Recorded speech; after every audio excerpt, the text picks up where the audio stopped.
My home was built with my bare hands and endless dreams for my son. I even signed the deed over to him for collateral, believing his promise that it would always be my home. But when he dropped me off at this luxurious retreat, explaining I wouldn't want the fuss of his new life, he had no idea I was about to reveal the fuss he truly deserved. Before we jump back in, don't forget to subscribe while you're listening, and let us know in the comments where you're tuning in from. Now, take a breath and listen closely. This is my story. The silence of the Golden Years retreat hummed with a different kind of loneliness than any I had ever known. Julian, my son, had called it a temporary reprieve, a peaceful haven during his high-profile entrepreneur event. He painted serenity, classical music, fragrant teas, nurses anticipating every need. I believed him. How could I not? He was my Julian, the boy I'd raised alone, from scraped knee. He'd driven me here himself 2 weeks ago. The car ride, unnervingly quiet. Julian, usually a whirlwind of calls, seemed oddly subdued. He helped unpack the single suitcase he'd insisted was all I'd need. His brow furrowed with a feigned concern that almost convinced me this was truly for my benefit. Just for the summit, Mum, he'd promised, his hand lingering on my shoulder. You wouldn't want the fuss, the cameras. This place is perfect, peaceful. I remembered nodding, smiling, watching his sleek black car vanish down the manicured driveway. A small, unfamiliar knot tightened in my stomach, dismissed as silly jitters. Days bled into weeks. The scent of polished wood and lilies clung to the air, a constant reminder of the luxury. Meals arrived on porcelain, served by smiling attendants. My room, spacious and sunlit, overlooked meticulously kept rose gardens. It was a beautiful prison. My first unease began with his social media. I'd scrolled, eager for updates on his grand event, photos of his glamorous new life, perhaps a casual mention of his mother. But my face, once a quiet fixture in his posts, was entirely absent. No old family photos, no mom's wisdom quotes. It was as if a careful hand had scrubbed me from his digital history. I rationalized it, his brand, professionalism.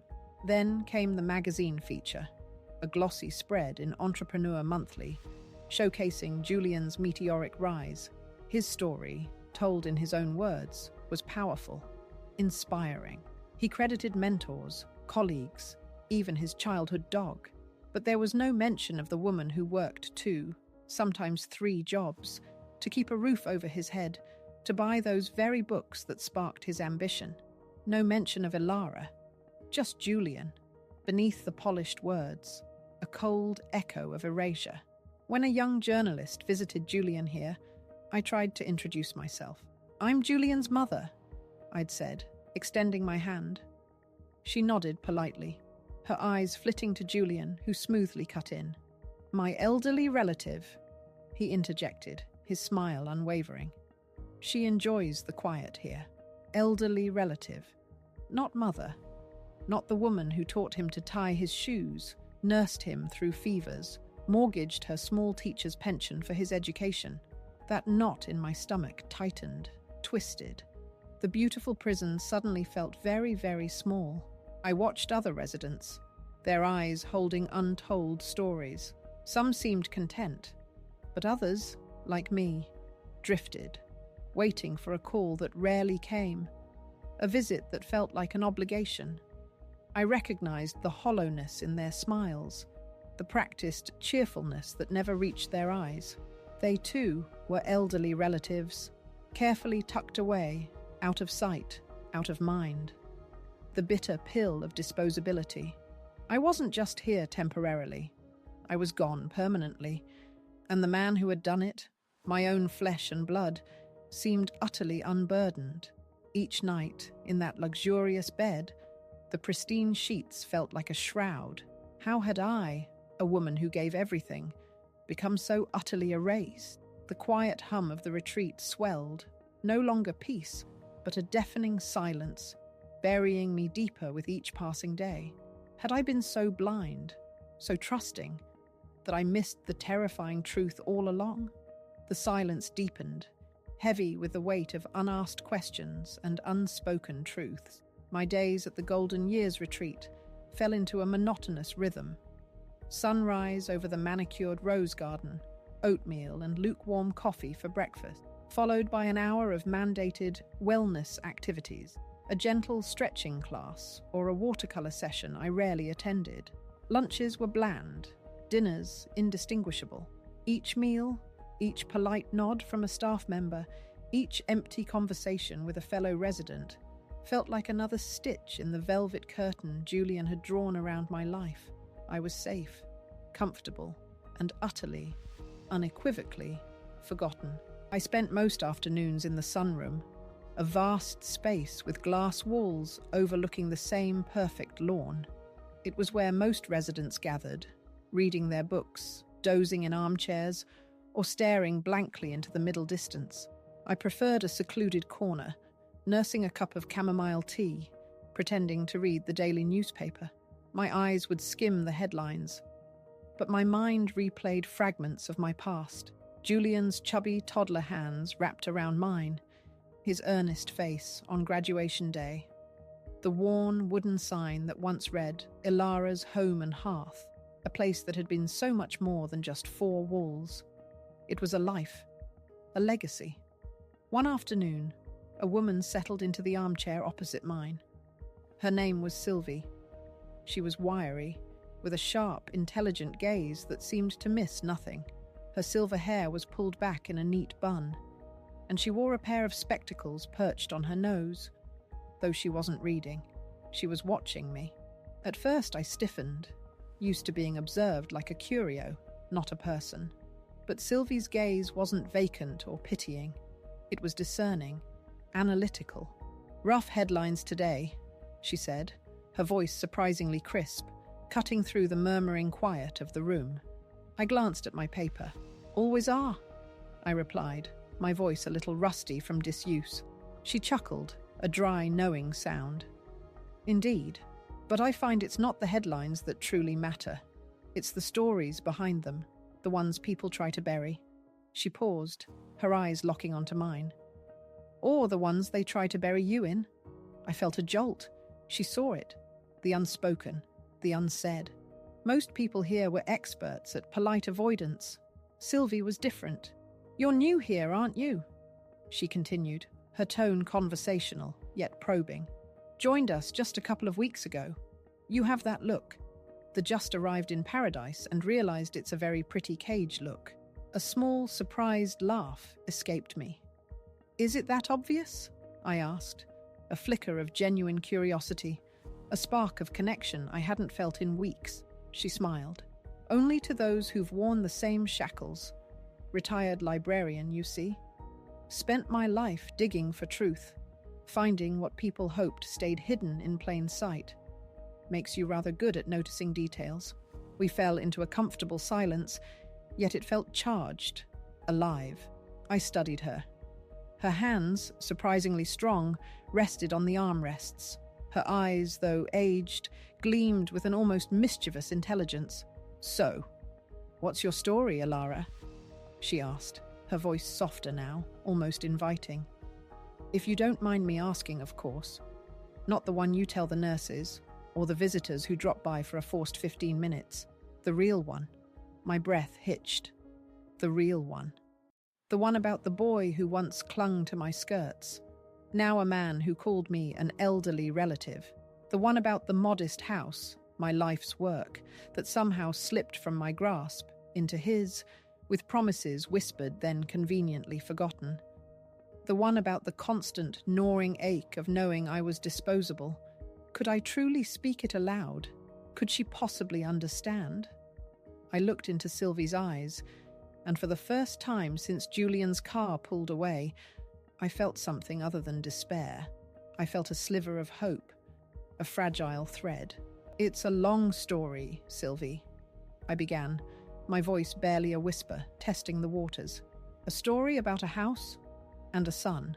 Sylvie simply nodded, her gaze unwavering, her presence solid. "I have time," she said, her voice a calm anchor in the turbulent sea of my thoughts. "We all have time here, Ilara. That, at least, is something they can't take from us." Her words hung in the air, a quiet challenge, an unspoken invitation to unravel the tapestry of my past, thread by painful thread. In that moment, I knew this wasn't just another conversation. It was a beginning. But how do you start to tell a story when the very foundation of your life has been quietly, expertly dismantled? I took a deep breath, the taste of chamomile suddenly bitter on my tongue, and began to unspool the thread of my life for Sylvie. My little house, I started, was more than just a place to live. It was Ilara's home and hearth. Sounds old-fashioned, I know, but it was my sanctuary, my everything. I closed my eyes for a moment, the memory vivid. I bought it when Julian was just a toddler, saved every single penny from my teaching salary, tutored kids after school, even baked cakes for the local deli on weekends. Every nail, every coat of paint. It was built with my own 2 hands, and endless dreams for his future. I painted a picture of that modest bungalow, nestled on a quiet street, its garden overflowing with hydrangeas. It wasn't grand, but it was ours. Julian was a bright boy, I continued, opening my eyes to find Sylvie watching me, her gaze unblinking, patient, so full of life, always dreaming big. He'd talk for hours about becoming an entrepreneur, building an empire. I'd listen, my heart swelling with pride, telling him there was nothing he couldn't achieve. I paused, a familiar ache starting in my chest. I wanted him to have opportunities I never did, no matter the cost to me.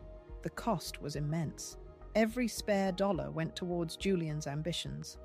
Expensive textbooks, extra courses, a laptop far too fancy for a university freshman. When he decided to launch his first real business, a daring tech startup that required significant capital, he came to me. He was in his early 20s then, vibrant, persuasive, radiating the confidence of youth. "Mum," he'd said, sitting on my worn sofa, spreading blueprints across the coffee table. "This is it. This is the big one. But I need startup funds, real funds."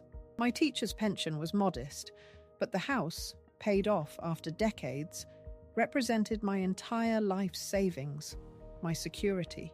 We could get a loan against the house, Julian had suggested, his eyes bright with a future I imagined for him, not for myself. "Just temporary. Once the company takes off, I'll pay it back. Double. You won't have to worry about a thing, ever again." I remembered the tremor in my hand as I signed the papers. It wasn't a loan, not really.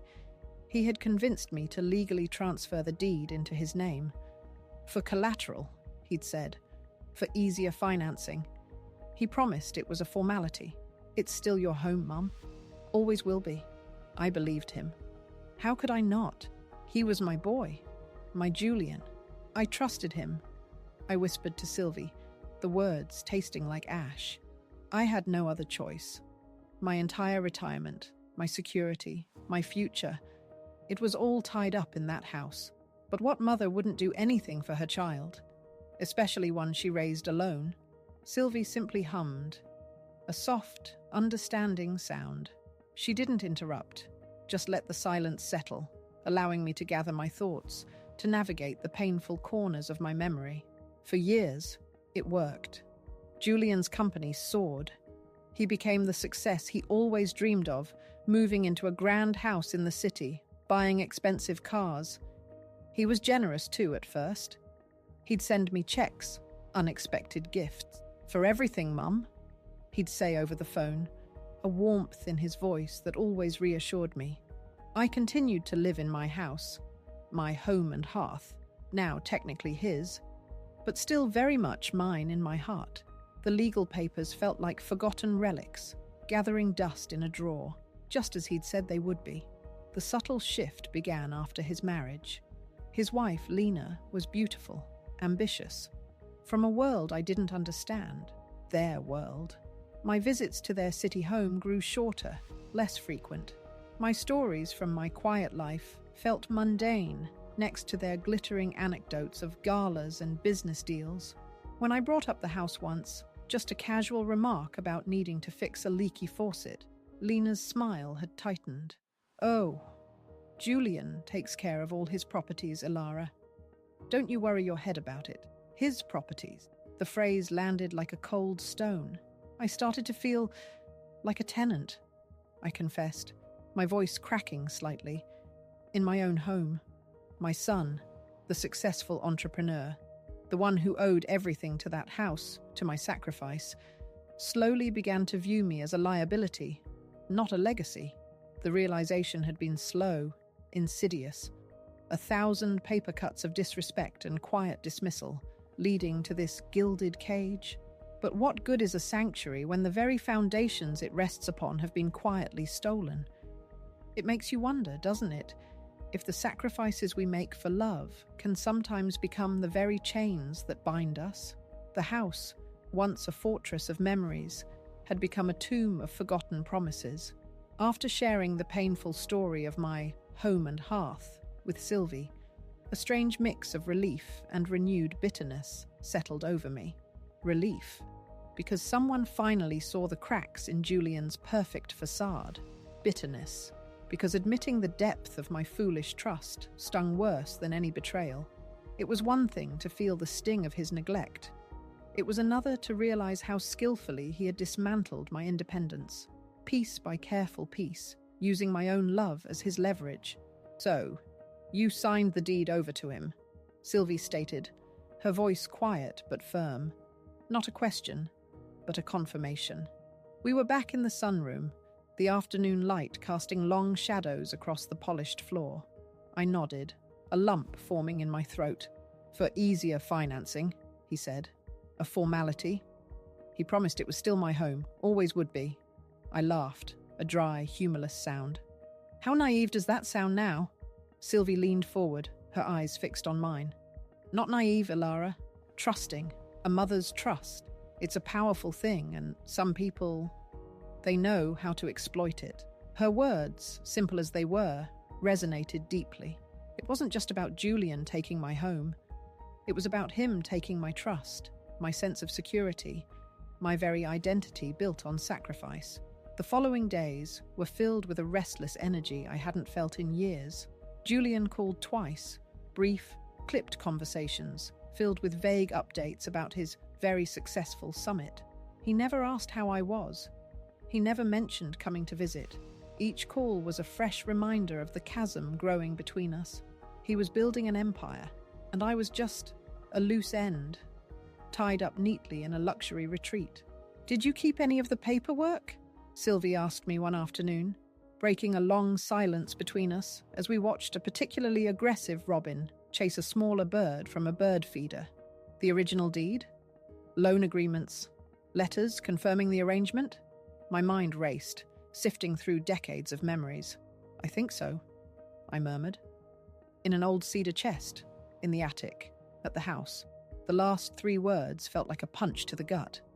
At the house that wasn't mine.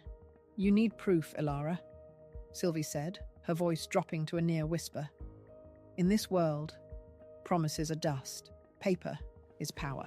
Her words ignited something within me, a small, defiant spark that had been smothered for too long. For too long, I had been passive, accepting the crumbs of affection Julian occasionally tossed my way. For too long, I had believed that love would eventually triumph over selfishness. But Julian's actions proved otherwise. Love for him was a transaction, and I was consistently on the losing side. That night, I lay awake, staring at the ceiling, not in despair, but with a newfound clarity. I remembered the cedar chest, a hand-carved piece, a gift from my own mother, filled with old letters, photographs, and important documents. Receipts for Julian's first bicycle, his elementary school report cards, and yes, the mortgage papers, the initial deed, perhaps even that ill-advised transfer document. It was a tangible link to a past Julian was so meticulously trying to erase. The indignity of being Ilara, the elderly relative, still burned, but now it fueled a different kind of fire. It wasn't about vengeance, not yet. It was about validation. about proving to myself, and perhaps eventually to Julian, that my sacrifices were not for nothing, that my life had substance beyond being his forgotten background character. I was no longer just sad. I was angry. A quiet, simmering anger that sought not to lash out, but to uncover. The next morning, I found Sylvie in the sunroom, already engrossed in a book. "Sylvie?" I said, my voice firmer than it had been in weeks. "About those papers. I think I know where they are." She looked up, a knowing glint in her sharp eyes. "Good," she said, closing her book with a decisive snap. "Now, how do we get them?" Her question hung in the air, a thrilling, terrifying challenge. It was the first time in months I felt like I wasn't just existing, but planning to reclaim my history. But could a retired teacher and an investigative librarian truly outwit a successful, image-obsessed entrepreneur determined to keep his past buried? Getting into Julian's house felt like planning a bank heist, except the vault held not gold, but my shattered past. Sylvie's question had ignited a dangerous spark within me, pushing aside the despair that had become my constant companion. Now, sitting across from her in the quiet hum of the sunroom, the reality of it settled in. How do you break into your own former home? A place you legally signed away, especially when it's guarded by a son who built an empire on secrecy and image. Julian's a creature of habit, like most successful men. Sylvie began, her voice low, analytical, as if dissecting a complex text. She'd pulled a small, worn notebook and a pen from her bag. "And he's a public figure now. Public figures leave breadcrumbs." She looked at me, a sharp glint in her eyes. "Tell me everything you know about his schedule. His wife, Lena's too. Are they early risers? Do they travel? What days are their cleaning staff there?" My mind, accustomed to quiet reflection, suddenly whirred with purpose. "Julian travels constantly for conferences, especially now with his big summit," I said, leaning forward. "Lena, she has her own social calendar. Luncheons, gallery openings. She doesn't like to be disturbed on Tuesdays. That's her Pilates day. And the cleaning crew comes Thursdays." The words flowed, dredging up details I hadn't realized I remembered. Small observations from my last few visits, when I was still allowed beyond the kitchen. Sylvie scribbled notes, a faint smile playing on her lips. "Good. Habits. Predictability? These are our allies, Ilara." Her focus was absolute, her concentration a balm to my raw emotions. She wasn't pitying me, she was empowering me. Now, the house itself. Security system? Cameras? Dogs? Julian's very security conscious, I admitted, a shiver running down my spine. Top of the line system, I'm sure. And he used to have a Doberman, but Lena didn't like the shedding. I haven't seen it in years. Sylvie nodded, unfazed. Electronic systems can be bypassed, or at least monitored. Human elements, that's where the real risk lies. Who else has access? Housekeepers, gardeners, neighbours who keep a close eye. We spent the next few days in deep conversation, disguised as casual chats over tea. Sylvie had a way of asking questions that peeled back layers, revealing the hidden truths beneath mundane details. She asked about the layout of my old house, the location of the attic, the specific cedar chest. "Was it locked?" she pressed. "No, just a latch," I answered, a wave of relief washing over me. It was sentimental, not valuable. Sylvie's eyebrows rose. "To them, perhaps. To us, it's priceless." She then turned her attention to the retreat itself. "Getting out won't be easy," she explained. "They track residents. It's for our safety, of course, but also to ensure we don't cause any unpleasantness." She proposed a simple ruse, a fabricated doctor's appointment in town. "A routine checkup, Ilara. Nothing suspicious. We'll say you need a specific specialist, one Julian would approve of, but who's only available on a certain day. Julian, obsessed with appearances, would likely agree without question, wanting to avoid any perceived neglect. But even if we get out," I worried, the magnitude of the task weighing on me. How do we get in? We can't just knock, and I certainly don't have a spare key. Sylvie's eyes twinkled. We don't need a key, Alara. We need a window, or a back door, or a little help from someone who just happens to be in the right place at the right time. She had a contact outside, someone from her old investigative network, a man named Marcus, who specialized in retrieving overlooked items. Always legally, she assured me, with a wry smile. Marcus would observe the house, gather intel on the security, the habits of the staff. He was our eyes and ears on the outside. The real challenge, Sylvie explained, was the timing. Julian's summit was in full swing, meaning he was likely consumed by it, distracted. This was our narrow window. But it also meant he was at his most public, his most vulnerable to scandal. Any misstep on our part could blow up in our faces, not just for him, but for me. I could be dismissed as delusional, a confused old woman. The stakes felt impossibly high.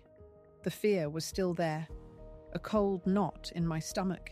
But now it was mingled with a fierce resolve. The thought of those documents, buried in that cedar chest, filled me with a strange sense of power. They were more than just papers. They were the tangible proof of my sacrifice, my truth. Julian had stripped me of my dignity, but he hadn't burned the evidence. Not yet. And I was going to retrieve it, no matter the risk. This was my fight now, not just for myself, but for every other elderly relative who had been quietly erased. Was I finally ready to step out of the shadows and face the harsh light of a truth that Julian had so carefully buried? The blueprint of redemption felt terrifyingly real as Sylvie unrolled a hand-drawn diagram of Julian's property across her small, polished table. Her room, unlike mine, was sparse, methodical, reflecting her keen mind. It lacked the plush indulgence of the retreat's common areas. A deliberate choice, I sensed.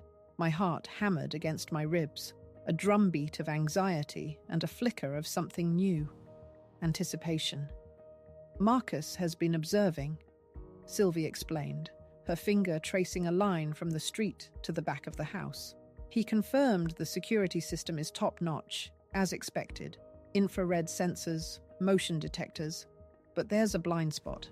She pointed to a cluster of mature oak trees near the back fence. The old gardener, he's meticulous, but he never trims these lower branches from the inside. They obscure a small section of the fence and one of the ground-level windows. It's an older casement window, probably original to the house. Julian replaced most of them, but missed that one. Likely just a storage area now. A glimmer of hope, tiny but persistent, sparked within me. My attic, my cedar chest, the tangible proof of my lost life, they were within reach. We talked for hours, meticulously planning. Our doctor's appointment was set for Tuesday, Lena's Pilates day, when the cleaning crew would be gone. And Julian, according to his public schedule, would be giving a keynote address across the country. The timing felt like a razor's edge. "The nurses will prepare you, Ilara," Sylvie said, her voice steady. "They'll think it's a routine pickup. Marcus will be there, in a discreet car. He'll act as your driver. No suspicion." The thought of Marcus, a man I'd never met, being my accomplice, was both unsettling and strangely comforting. Sylvie spoke of him with quiet confidence, a testament to their shared history. He's reliable, invisible when he needs to be. He understands the stakes, and the stakes were immense. If we were caught, Julian could spin it as a confused old woman's delusion, reinforcing his narrative of my diminished capacity. The public humiliation would be total.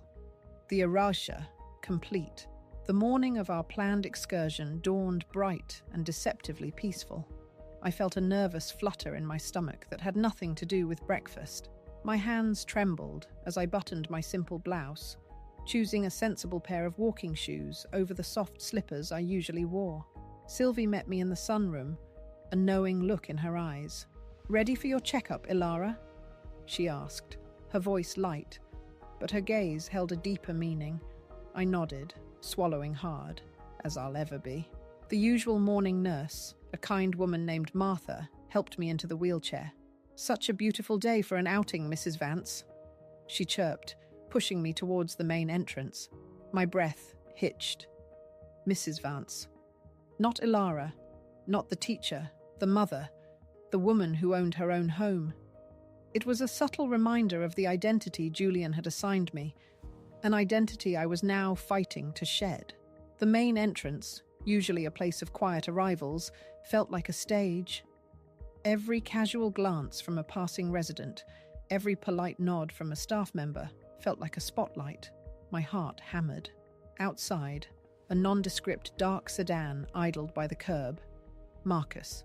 He was a man of quiet movements, built like an old tree, sturdy and rooted. He opened the passenger door with a brief nod, his eyes meeting mine for just a second. A quick, professional assessment. He didn't speak, just helped me gently from the wheelchair into the car, securing the seatbelt with practiced ease. Martha waved goodbye, her smile unwavering, oblivious. As Marcus pulled away, the Golden Years retreat, with its manicured lawns and deceptive calm, shrank in the rearview mirror. Freedom, however temporary, tasted like dust and exhaust fumes. The drive was silent. Marcus navigated the familiar streets of the city with an almost surgical precision. He knew the shortcuts, the quiet side roads. Each turn brought me closer to Julian's house. To my house. The neighborhood started to look familiar. The tree-lined streets, the distinct architecture of the homes. My heart ached with a nostalgic pang, then hardened with resolve. This wasn't a nostalgic visit. This was a mission. "We're a few blocks out," Marcus finally said, his voice a low rumble. "Traffic's clear. No unexpected visitors near the target." His terminology was clinical, detached. My home was a target. It was a stark reminder of the new reality I had stepped into. The sleek, modern mansion came into view, larger than I remembered, almost imposing. Freshly painted, expensive landscaping. It looked grand, successful, exactly the image Julian cultivated, but it felt alien. A fortress I had helped build, now standing against me. Marcus parked a street over, tucked away behind a delivery truck. "We'll approach on foot from the back," he explained, his gaze sweeping the street, his movements economical. "The window's small, but manageable. The attic access is right above it, you said?" I nodded, my throat tight. The cedar chest, waiting in the dim attic, felt like a lifeline, a tangible link to a past I desperately needed to reclaim. Standing there, a stone's throw from the home I'd built with my own hands, I realized the true cost of my devotion. Could I truly breach the walls Julian had erected, not just around the house, but around his carefully constructed life, and finally reclaim what was mine? The air grew thick with a silence heavier than any I'd known at the retreat, the silence of an intrusion. Marcus moved with quiet purpose, a shadow against the pre-dawn grey. We had slipped around to the back of the house, the sprawling oak trees casting long, skeletal fingers across the manicured lawn. The cold morning mist clung to the grass, dampening my sensible shoes. My heart pounded a rhythm against my ribs, echoing the frantic beat of a trapped bird. This wasn't Julian's house. It was a fortress, imposing and alien, yet every brick screamed of a life I once built, a love I poured into its very foundations. Marcus crouched beside the small casement window Sylvie had described. It was indeed tucked away, hidden by untrimmed branches, a forgotten relic of the original structure. He produced a set of tools, glinting dully in the faint light, and began to work with an almost unnerving precision. A soft click, a barely audible creak, and the window swung inward. My breath caught in my throat. This was it. The first true breach. The line had been crossed. Not just the physical boundary of the house, but the invisible one of my long-held passivity. "Stay here. Keep watch," Marcus murmured, his voice a low rumble. "I'll be quick. Direct me to the attic. 3rd floor," I whispered, my voice hoarse. "All the way up. Last door on the right." There's a pull-down ladder to the attic. My eyes scanned the vast, silent house, a mix of old memories and new anxieties swirling within me. He was in my own home, yet I was outside, like a thief in the night. The irony was a bitter taste in my mouth. Minutes stretched into an eternity. Each rustle of leaves, each distant siren felt magnified, threatening to expose us. My gaze never left the dark opening of the window. And then, a shadow reappeared. Marcus, emerging from the dark interior, a small, worn wooden chest tucked securely under his arm. My cedar chest. My breath escaped in a ragged sigh of pure, unadulterated relief. He handed it to me, the wood cool against my trembling fingers. It was lighter than I remembered. Or perhaps I was stronger. We slipped back through the window, Marcus carefully closing and securing it, leaving no trace. The escape felt like a dream, swift and silent. He led me back to the car parked a street away, the tension only easing slightly once the doors clicked shut. Inside the sedan, the world felt safer. My hands still trembled as I ran them over the aged wood of the cedar chest. "You found it," I said, a wave of profound emotion washing over me. "Thank you, Marcus. Thank you." He simply nodded, his eyes on the rearview mirror, ensuring no one followed. His silence was a comfort, a calm counterpoint to the storm raging within me. Back at the Golden Years retreat, we executed the return as smoothly as the departure. Martha, the nurse, greeted us with a cheerful smile, utterly unaware of the clandestine operation that had just unfolded. She wheeled me back to my room, chatting about her garden, and the seamless illusion of my doctor's appointment held. Alone in my room, the sun now painting the rose garden in vibrant hues, I placed the cedar chest on my bed. It looked small, almost insignificant, yet it held the weight of decades. With trembling fingers, I lifted the latch. Inside, nestled amongst old letters and faded photographs, were the documents, the original deed to my house, bought with my life's blood, the mortgage statements in my name, and yes, the transfer papers, signed years ago, granting Julian ownership, with his flowing signature starkly contrasted against my careful teacher's script.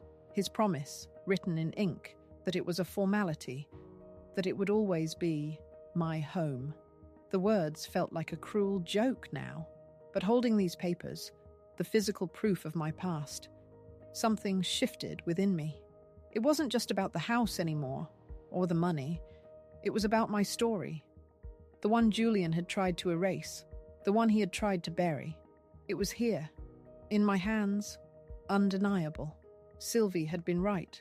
Paper was power.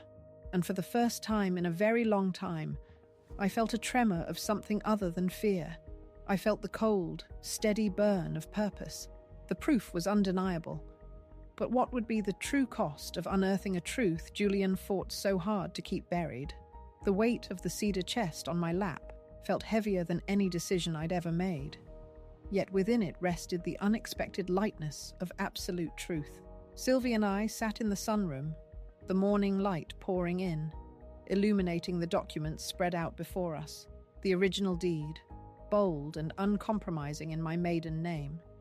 The old mortgage statements, proof of every single painstaking payment, and Julian's neatly typed, signed declaration that the transfer was purely for collateral, that the house would always be Alara's home. The irony was so stark, it almost stung. "This," Sylvie stated, tapping a slender finger on Julian's signed letter, "is the weapon. Not because it's a legal smoking gun. He'd argue it was a necessary business move, easily dismissible in court without other evidence, but because it exposes the narrative. It reveals the lie beneath the polished surface he's built." Her voice was low, yet each word landed with the precision of a master chess player making a critical move. We talked for hours, not about vengeance, but about clarity. "The goal isn't to destroy him, Alara," Sylvie explained, her eyes fixed on mine. "It's to reclaim your narrative, to ensure your sacrifices are seen, your dignity restored. He chose to hide you. Now the world gets to see why. we decided on the community newsletter. It wasn't a national newspaper, but it had a loyal readership, a reputation for raw, human stories, and, crucially, a far quicker turnaround than any major publication. It was the whisper that could grow into a roar. The journalist, a young woman named Sarah, met us discreetly in a nearby coffee shop outside the retreat's watchful eye. She listened, wide-eyed, as I recounted my story, my voice steady, no longer trembling with the shame of betrayal, but firm with the resolve of truth.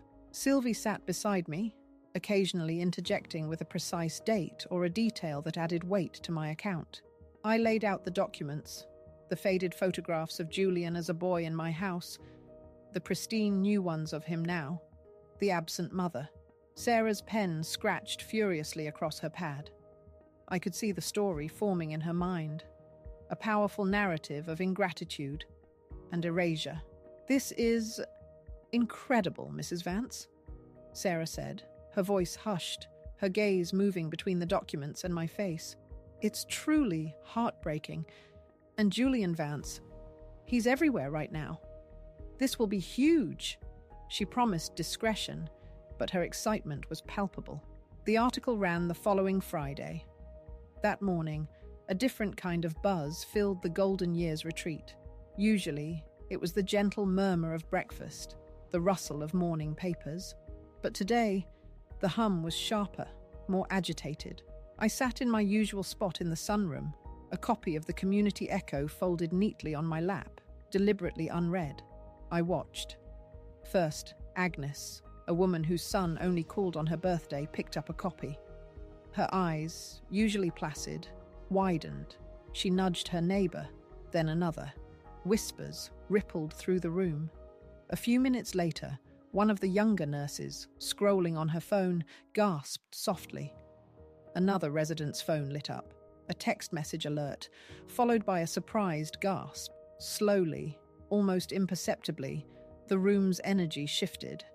Heads turned. Eyes flickered towards me, not with pity, but with something akin to awe, or perhaps recognition.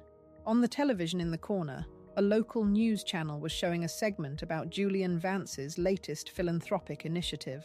My son's face, projected large, confident, utterly oblivious, filled the screen. I watched the other residents. Their eyes, though still glancing at the screen, were now more drawn to their phones, to the rustling pages of the Community Echo. A few openly pointed at their phones, then subtly, almost unconsciously at me. The whispers grew louder, bolder. "Did you see this? Julian Vance? His own mother? The gall of that man!" I saw Mrs. Henderson, a woman who usually gossiped about bridge games, holding the newspaper. Her jaw dropped. Mr. Peterson, a retired judge, adjusted his spectacles, his expression grim as he read a paragraph aloud to a small group gathered around him. The words drifted to me, sharp and clear. Hid her away in a luxury facility, erasing her from his public life. After she signed over her home, her life savings, for his supposed business collateral, it wasn't a sudden explosion, but a creeping tide, a revelation washing over a quiet community, bringing with it a wave of indignation. I felt a surge of strength, not from triumph, but from the simple act of being seen. My truth, quiet for so long, was now echoing in the room. The call came just before lunch. Julian. His voice, usually smooth and controlled, was ragged, strained. "Mum, what in the hell have you done?" he demanded, the carefully constructed calm of his public persona shattering. "My phone hasn't stopped ringing. This stupid, pathetic article, it's everywhere. Sabotage, Mum. Is that what this is? You want to sabotage everything I've built?" I closed my eyes for a moment, picturing him, flustered, perhaps sweating, his empire of image suddenly crumbling. The thought of him, stripped of his composure, gave me a strange sense of quiet power. I opened my eyes, looking at the vibrant rose garden outside my window, at the soft blue sky. "Sabotage, Julian?" I finally said, my voice calm, steady, each word measured. Is that what you call it? What about what you did? The luxury retreat, the elderly relative, the scrubbing me from your story, the house I built with my own hands that you promised was still mine. I paused, letting the silence hang heavy, filling it with years of unsaid pain. You taught me words don't matter, Julian. Not to you. You used them like promises, then discarded them. So I found the truth instead, a truth in black and white, and it spoke for itself. There was a stunned silence on his end, then a choked sound, a mix of anger and disbelief. You don't understand what this will do, he stammered, his voice rising. Oh, I understand perfectly, Julian, I replied, a small, knowing smile touching my lips. I understand everything now. I hung up. The click of the receiver felt like the final, definitive word in a very long, very painful conversation. I walked back into the sunroom, the buzz of conversation continuing, but now focused, sharp, directed at Julian Vance. I saw a nurse furtively scrolling on her tablet, a look of shocked understanding on her face. I picked up the remote control for the television, the local news still blaring Julian's image, his carefully curated public face. Slowly, I turned the volume down, until his voice was nothing but a silent, flickering image on the screen. He was still there, but his carefully constructed world no longer had sound, no longer had control over the narrative. The silence that followed was not the isolating hum of the gilded cage, but a deep, resonant peace, my peace. Not out of vengeance, but out of peace. I never needed a microphone. Only the truth, quiet, steady, and finally, heard. Sometimes the quietest actions speak the loudest, don't they? What's a hidden truth you've seen finally brought to light? Share your thoughts in the comments below. Your voice matters here. And don't forget to subscribe to join our community for more stories where justice, in its own quiet way, always finds a path to prevail.